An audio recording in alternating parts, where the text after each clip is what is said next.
Time for some more highlights of the Vuelta A Espana. Highlights of Stage 3 from San Maurizio Canavesi to CERES, 134.6 kilometres. Sunshine greeted the riders. Tom Pidcock looking relaxed, Ben Turner signing autographs, Mads Pedersen waving to the crowd, and the man in green, Jasper Philipsen, after the stage win on Stage 1, and a smiling new leader in red, Jonas Vingegaard.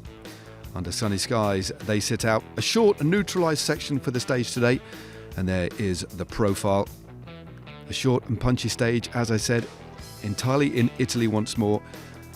A second category climb of the Isilio around halfway through the stage. Shortly afterwards, a bonus sprint, and then the long drag, the technical drag up to the line in CERES. As expected, it was a very active start indeed. A few tentative attacks, and eventually the elastic snapped and we had 4 riders clear. Sean Quinn of EF Education Easy Post, Patrick Gamper of Jayco Alula, Alessandro Verre of Arkea in the Mountains jersey but sitting in second place in the classification there, and Luca van Boven of Intermarché. It was all smiles for Jonas Vingegaard in red. Doesn't he look good? And the team that's setting the tempo for the vast majority of the day was indeed Lidl Trek. The second category climb of the Isilio was reached, and the man looking to move himself properly back into the lead of that classification, Alessandro Verre, started to set the pace early on, and Patrick Gamper, the Austrian of Jayco Alula, was soon dropped, and shortly afterwards the next casualty was Luca van Boven of Intermarché. Could not keep up with the relentless tempo being set by the Italian in pursuit of points, but doing the chasing behind and keeping the chains very tight, Emmanuel Gebrejabir. The gap was 2 minutes over the top, and it was indeed the Italian taking maximum points over the second category climb. 5 points in the bag, and that would move him back into the lead of the Mountains jersey. The lead maxed out at around 2.5 minutes. There's the confirmation of the points over the top. Verre, Quinn and Gamper. Over the other side, still Lidl Trek leading the chase. Carlos Verona doing the pacemaking. They moved through the only intermediate sprint of the day. This time it was Sean Quinn who took maximum points ahead of Verre, and then it was Mads Pedersen who emerged from the melee to take third place on the Prem, and adding some valuable bonus points to his pursuit of the green jersey competition. So 15 points for Pedersen there, but Philipsen still leading. Esteban Chavez had a bike change with just under 49k's to go, but the former stage winner and red jersey wearer and podium finisher in the Vuelta was soon back on his way. This team, though, continued to pile on the pressure up in front, but Sean Quinn pursued on his own. Eventually he was to drop Alessandro Verre after a brave foray out in front. Eventually the man in the polka dot jersey was caught by the bunch, still being led by Emmanuel Gebrejabir. And as we headed ever nearer towards the finish, the tension started to build in the peloton. And eventually, the brave American, the former American road race champion, was caught, but he was still all smiles. On the foot of the final climb to the line, Jasper Philipsen in the green jersey decided it wasn't going to be the day for him. Perhaps best to focus on more stages to come. Perhaps tomorrow. Also, Carlos Verona, after working tirelessly at the front for Lidl Trek in the service of Mads Pedersen, also bidded farewell to the peloton. With 2.5k's to go, the pressure was really being applied. Victor Campenaerts in full aero mode. Matteo Jorgensen struggling on his wheel into the final kilometre. It was going to be an absolutely action-packed finale and a real thriller.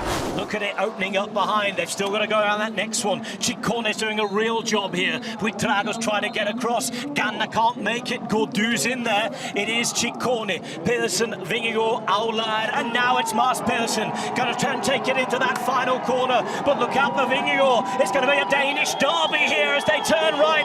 David Gaudu's there as well, and only now do they see the finish. Uphill to the line, there is the kick. It's David Gaudu, and Gaudu beats Pedersen in his own game. What a turn up for the books that is. An absolutely superb win for David Gaudu, his third win in the Vuelta, but the last was 5 years ago.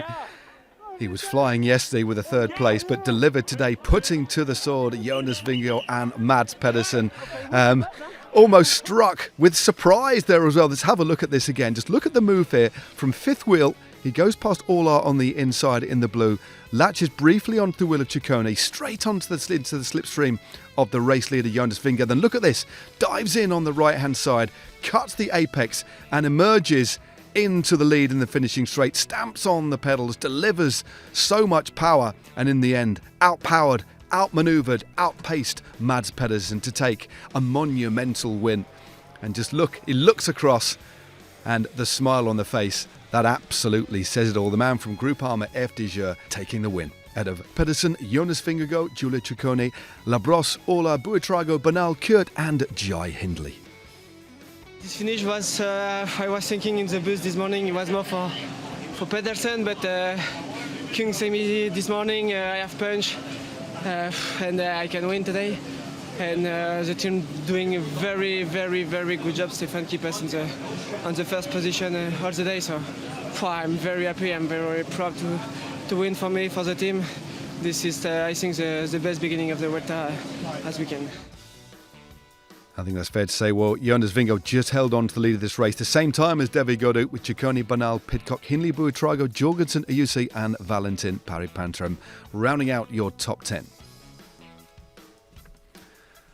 That leads us in to the podium celebrations. Another day in red for the Dane. Another strong finish from the man from Visma Lease Bike. He's also in the lead of the green jersey competition too. Ciccone, Gaudu second and third, but Philipsen in fourth and Mads Pedersen moving up into fifth place. Another smile from the Dane. He's looking relaxed. He's looking good. Meanwhile, Alessandro Veri of Italy and Arkea B&B moves back into the lead of the King of the Mountains classification, ahead of Vingegaard and David Gaudu. More mountains on the menu. We do eventually get a wave. We're still in Italian soil tomorrow, but we finish in France. We're not quite done with Italy just yet. Tomorrow's stage then. Stage 4 from Susa to Voiron, 206 kilometres. The longest stage of this year's Vuelta A Espana. And as you can see, it is a stage of two distinct halves, 3 climbs in the opening half, a big descent, and it should be a big bunch sprint, or will it be one for the breakaway?